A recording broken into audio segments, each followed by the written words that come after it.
When we were asking the Holy Father to make Manaoag a basilica, I requested for data from the provincial police about how many pilgrims go to Manaoag. I cannot remember the numbers anymore, but what struck me was the police said that there are more people who go to Manaoag than 100 Islands.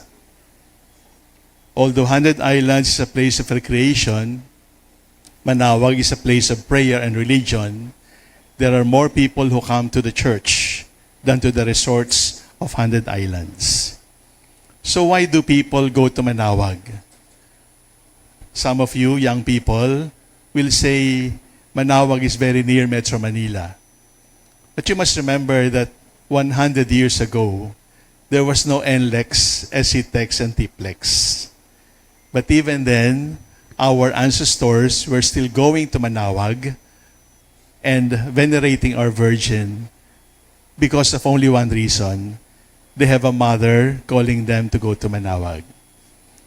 You can go to Visayas, you can go to Mindanao, you can do California, Eastern or West Coast or East Coast of the United States, and you will see chapels, groups named after Our Lady of Manaoag. So why Manaoag? The root word is, as has been said, tawag. Tawag is voice, and voice is heard.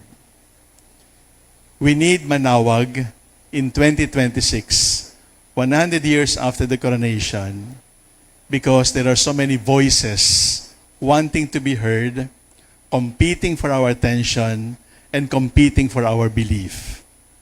But Our Lady of Manaoag just tells us, you have only one voice to believe, and that is the voice of my Son. Because the voice of the Son is Veritas, and Veritas is at the core of the Dominican spirituality. In other words, Manaoag and the devotion to Our Lady of Manaoag is one of our antidotes to the culture of fake news, to the culture of manipulation of public beliefs and public perception. Manaoag, the voice, the Veritas, the truth, is our antidote, is our spiritual, religious, faith answer to the proliferation of many voices asking for belief, asking for our confidence. There is only one voice that is necessary, and that is the voice of God, that is the voice of truth. The second importance about Manaoag is that Manaoag is about a mother. And when you speak of motherhood, you speak of tenderness. When you speak of motherhood, you speak of life.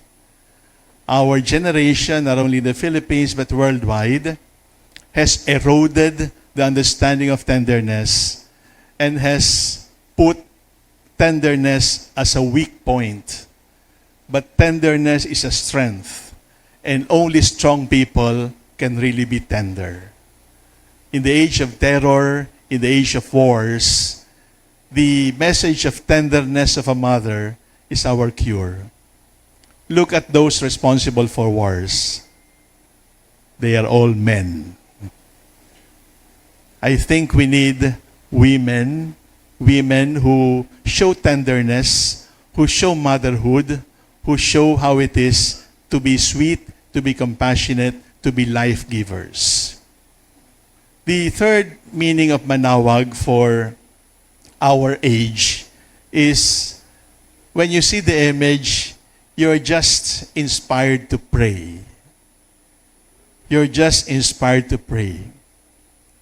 Even if you're not able to touch, even if you're not able to kiss the mantle, from a distance, you're just inspired to pray.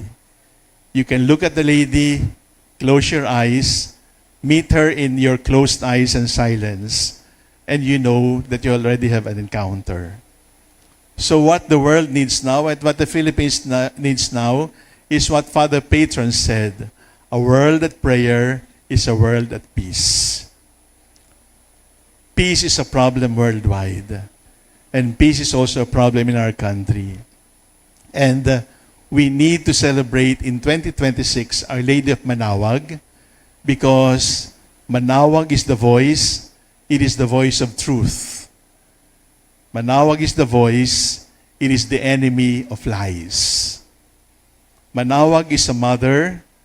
She is a model of tenderness and sweetness and motherhood. We should not be afraid to be merciful. We should not be afraid to forgive. We should not be afraid to be compassionate, because mercy and compassion and tenderness are qualities of strong people. And only strong people, like the strong woman of Manaoag, can afford to be tender, to be compassionate, to be merciful. And when you see Our Lady and close your eyes and meet her in prayer, say a prayer not just for yourself, say a prayer for peace in the world. Because we know that this devotion to Our Lady of the Rosary protected us from Protestantism during the British invasion and protected Europe from Islamization, the Battle of Lepanto.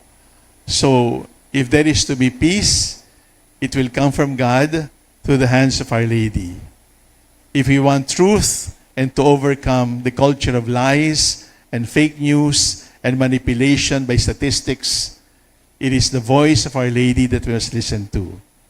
And if we are tired of war and conflict and killing and murder, it is the tenderness, the compassion, the mercy of the Mother that we need. So we need Manaoag not only for Pangasinan.